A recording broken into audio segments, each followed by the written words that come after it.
my compatriots in the Philippines and the world. I will speak first in English, then I will also go to our national language. This YouTube, according to Saint Teresa of the Child Jesus, will be called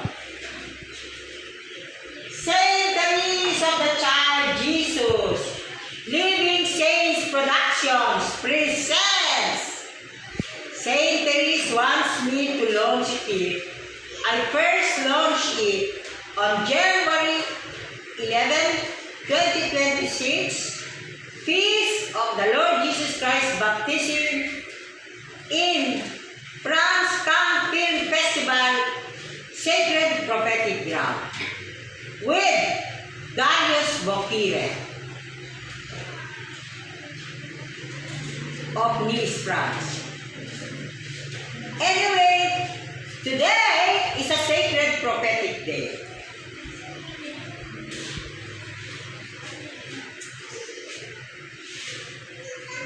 It is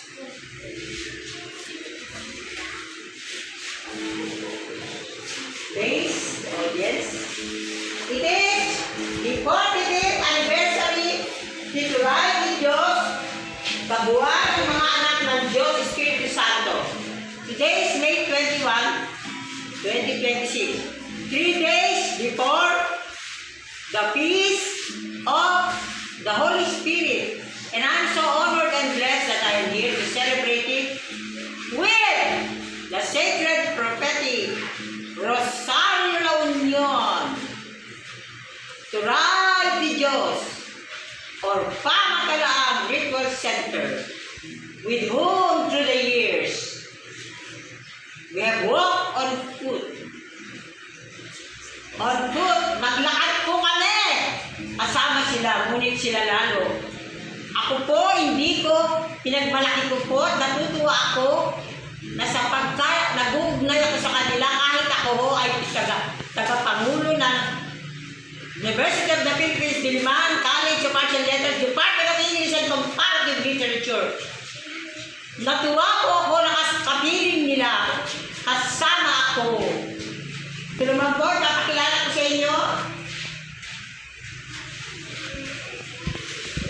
Si Pope Leo the 14th, siya po ay nakakatuwa, Agustinian siya, ngunit may puso siya sa katulad niyo. Siya ay naglingkod sa Peru. Mga katutubo, doon siya kasama, katulad ninyo na parang isinasa isang tabi ng kasaysayan. Ngunit sa pamamagitan ni Pope Leo the 14th, kaya sa taong ito, tagumpay din ang mga katulad natin, maliliit, inaapi, at isinasa isang tabi. Ako po ay nagkaroon, sabi ng Holy Spirit, sa Baguio noon, sabihin ko sa kanila, bago mag-May 8 election, nang susunod na papay magmumula sa Amerika, hindi ko kilala. Kaya nung mangyari, natutuwa ako na si Sister Josephine Aslangan ng Bayumbong Nueva Vizcaya, naniwala sa mensahe, siya ang nagpagawa nito, at sa pamamagitan niya, inikot namin ito, Banaaw lahat. At mamaya, itong koronang ito, na binigay sa akin, sa bundok Banaaw, ni Ate Mercy Manabat ng Carmona, Cavite. Lahat yan, tatanay natin yan. At higit sa lahat, sa piling ng Rosario La Union, Pamakalaang Turay de Dios, sa paglalakad ninyo, bawat hakbang ng ating pilgrimahe, pag-ikot sa iba't ibang bansa, dala-dala ko kayo. Hindi po ba nyo alam na ang binigay ninyo sa aking t-shirt? May bulga, lagi kong suot yun pag ako'y naglalakbay. Sabi ni Ate Carmen Maglambayan, yun ay para suotin ko. At ito, kayo nag-ambag ng 10 piso bawat isa at itinahi ni Ate Julita Baterina. Kaya napakahalaga itong araw na ito. Dito ay sinusulit ang lahat Gusto ni Saint Therese. Saint Therese of the Child Jesus, Living Saints Productions. At ang hiling ko sa kanya, Saint Therese of the Child Jesus. Upang kumailan lang sa buong Pilipinas at sa buong mundo. Kung saan ay lagay ni Carlos Litos Valero ang 10 utos ng Diyos o 10 Commandments. Unconditional love, selfless love. Please help me to do thy will be done. Please help me to do thy will be done. Sapagkat si Saint Therese of the Child Jesus, nabasa ko sa kanya. Sinabi ko minsan yan sa Vallejo, California sa simbahan na si Saint Therese ay ginagamit din ng Diyos upang itanghal ang 10 utos ng Diyos na yan ay binigay ng Panginoong Diyos, God Father, upang maging maliwanag na daan sa kaligayahan, sa pag-asa, sa kaluwalhatian. At ngayon, itanghal ang ina ng kapatiran, kaama-amaang kaina-ina. Inang Carmen Maglangayan. Diyan siya sa bandila ng Pilipinas. Ngayon, sisimulan natin yung awit at pupuri sa mahal na bandila. Diyan na muna kayo. Sige.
presents.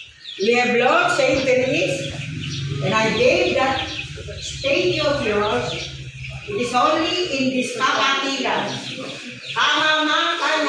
I gave a statue of Saint Therese of the Child Jesus. And now Saint Therese said, this was given to me by my beloved, our beloved Czech Republic Ambassador to the Philippines, Jaroslav Litva. Because I was given the Santo Niño de Praga. And I have it with me. And now, it was given a new dress by Ate Mercy Manabat of Carmona, Cavite. And now, I give each one of you as your diploma. Saint Therese of the Child Jesus, this is from the heavens. This is